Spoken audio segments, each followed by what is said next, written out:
when you start moving toward a person to think about connecting with them, do you genuinely enjoy them? This is simple stuff. They need to be your friend. Maybe your best friend, probably your best friend. The person that you should think about marrying is a person where you can be yourself. A person that will make you laugh, that you like being with more than you like not being with. A person, and they need to be attractive. Don't misunderstand me. They should be attractive, but watch out here. Do not let the media drive that attractive thing. Because if you're not careful, you'll buy into hook, line, and sinker that the only 10 is who the media and Hollywood tells us is a 10. And dude, that is a moving target. I mean, I grew up in the 50s, and the babes back in the 50s, they were voluptuous babes. They were thicker, bigger boned. They were the Sophia Loren. They were, these are women that they are not little women. They were like, va-va-voom. Those are the women, right? Then all of a sudden, I can remember watching TV in 1968. I'm watching Laugh, and they bring this model who's a world-class model to the front, and there she's standing in front of America.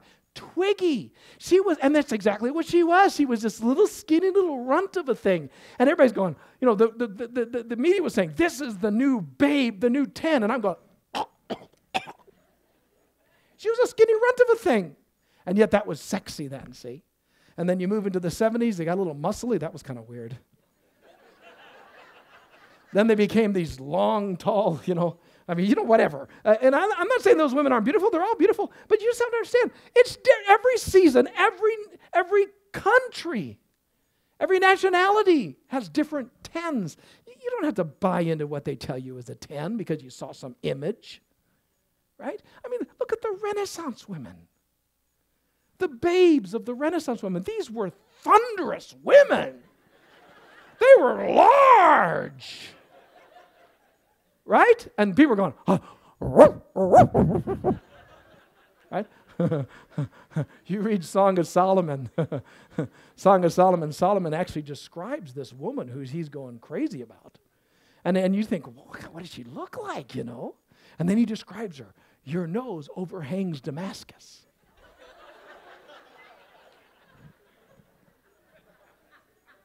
He says, your neck is like the Tower of Lebanon. Okay? He says, your breasts, it says this in the Bible, your breasts are like little fawns. Twin fawns, it says. And then I'm reading this thing, okay, hook nose, long nose. And then this is where he loses me. He says, your belly is like heaped wheat. Hook nose, long necks, tiny breasts, big. And he's going, arr! Dude, don't you let anybody tell you what's beautiful.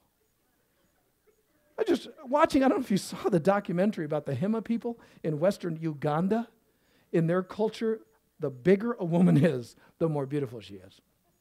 And I'm watching this thing. One of the guys in the thing, they were asking, well, can she get too big? No. A fat woman cannot be ugly.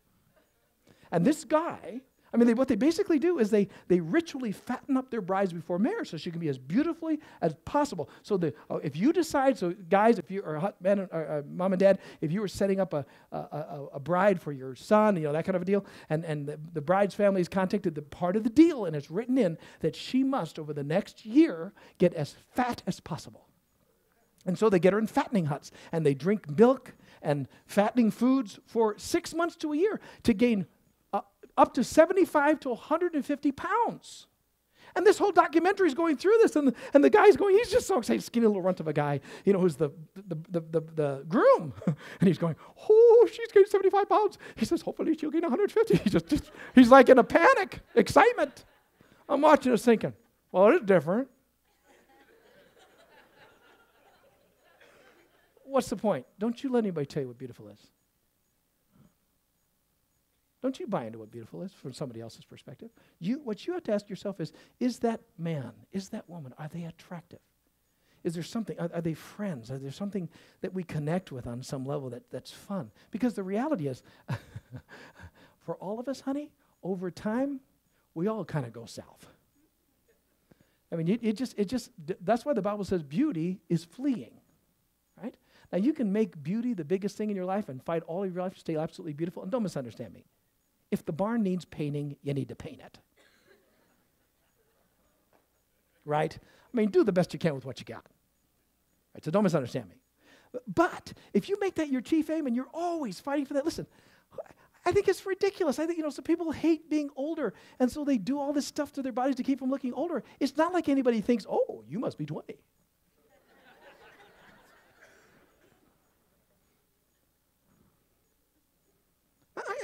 No, I'm not trying to make you feel bad, but if you believe this is for life, it better be more than about thighs, muscles, stomachs, and breasts. It better be about the heart of a person and how you give to each other, right?